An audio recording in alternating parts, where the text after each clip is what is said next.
Back at Sebring, you join us live. The Mobile One, 12 hours of Sebring. And up front, it is Audi. Frank Bieler, Dindo Capello, 1 and 2. That's how it reads. Both drivers know what it's like to stand on the top step of the podium here.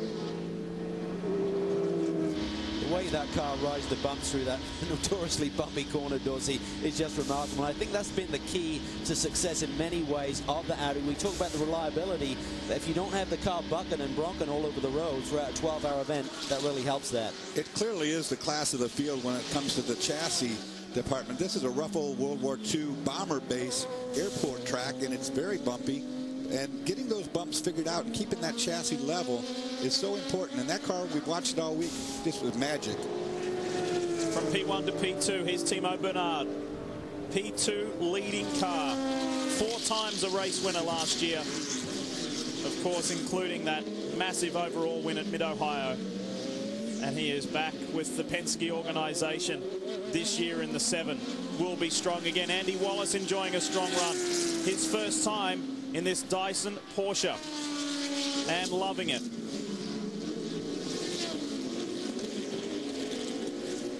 Good smooth start, that's all they're asking for. Keep it clean, get into a rhythm, stay out of trouble. They're already into the GT cars, the Spiker and the JMB Ferrari for Alcott Racing.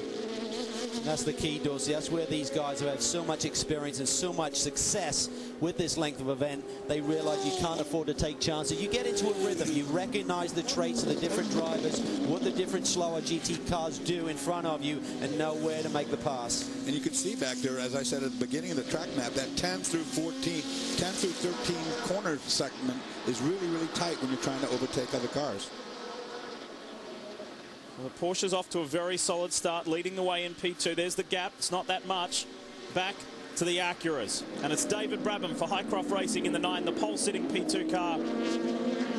He was so stoked about this entry, Dorsey. We talked to him the other day. He said, I think in qualifying, I can do turn 1 flat. You're not going to do it in the race here today, but that just shows the potential of these P2 chassis. They're unbelievable how fast they are. They get down into that corner at 160 miles an hour, and they go through the center of it about 140 miles per hour, which is breathtaking to watch. I take that back. I elevated David to pole there for P2. Of course, he was the best of the Acuras in P2. He leads Dario Franchitti. Now, the third Acura for Lowe's Fernandez Racing, driven by Luis Diaz of Mexico at the moment, is back in 10th position. Props to the BK Motorsports Mazda. It's running 9th in the hands of Ben Devlin. That's a solid start. It really is, and they only had a 26-lap shakedown with the car over in England just last week, Dorsey. So minimum laps. That was in the rain. They've had sessions rained out here. So for that car to be showing so well with just a little bit of test time, really looks good for the rest of the season. You know, we look at the race cars right now on the track. We talked about the track being green. They're lapping right now about 5 seconds slower than what they qualified at. So the track still doesn't have the grip level up yet. Would that be because we've had about 1 million gallons of water dropped on this track?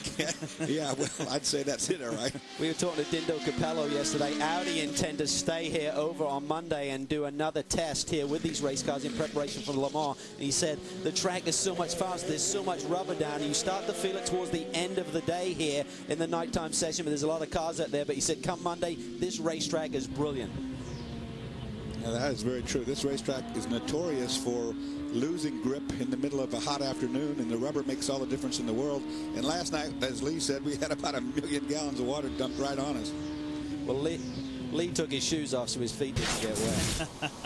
From P2 to GT2, and on board the 45 Flying Lizard Porsche, 2 brand new 911 GT3 RSRs, the 997 spec. And this is good. They're very buoyant. They're pretty optimistic about their chances. They know that it will be a tough fight with the Ferraris, these new 430s in the GT2 class. It really is gripping. Porsche and Ferrari, the most successful 2 marks here at the Sebring 12-hour, and they're going head-to-head once again in the GT2 class this time, though. It will be fascinating. And Jörg Bergmeister in his new ride. Flashing by was the Intersport 37, the Creation Judd, as we go on board with Jamie Mello, who is now 6th in class after having to start at the rear of class, even though he was the pole sitter Calvin and Greg told you earlier and highlighted that spin he had in qualifying. He felt he could have gone faster. And as he's getting passed by the faster cars, the P2 cars, he's done a fair bit of passing by himself, the Brazilian. Take a look at this. This is turn 10 coming up ahead with a big bump right there. Bang, through there, 13, I should say. See the wiggle of point afterwards, and he gets up on the curb. That is exactly what you have to watch out for. You jump that car off the front curb, and it gets out there and gets loose on the edges. The bad news was he had to start at the back of the grid. The good news is he's got fresh rubber to start this race and cut his way through the field. Now up front, we've had a change of overall lead. Dindo Capello is now the new race leader. Let's take a look at how it happened. This auto traffic plays the big difference. You see him blocked right there. Has to get off the throttle, squeezed. Woo. That was close to the wall. Pila had a moment there, and Dindo jumped all over it.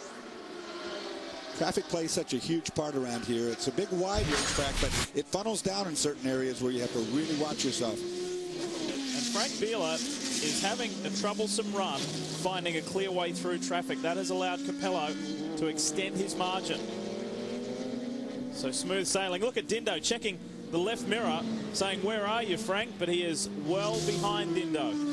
This is a brand new race car. Effectively, they changed pretty much 90% of this, Dorsey, after the massive shunt that Dindo had in the night session here on Thursday evening. So, but these Audis, they're kind of built in a modular way, not like the old-fashioned race car, Dorsey, like we ran. But I mean, these cars are very much interchangeable. They just bolt a new piece on and it performs the same way. And it's amazing because the shunt he had was right up ahead here. This is where it happened, right where you turn left at night. He made contact with a slower car. That's at 130 miles per hour. He hit that concrete wall and tore that thing up. Shook him up. They had to have the doctors come in and take care of Dindo. He said he felt fine physically, just a headache on Friday morning. To GT1, yes, this is a Corvette you're looking at, as the boys highlighted earlier. The new Ron Fellows Special C6R in this new white livery, and Fellows is the class-leading car in GT1 at the moment. Inside the camp, there's Jan Magnussen, Johnny O, his longtime partner. Yep, they're together again at Sebring. Can they enjoy another victory? The man from Flowery Branch in Georgia certainly hopes so.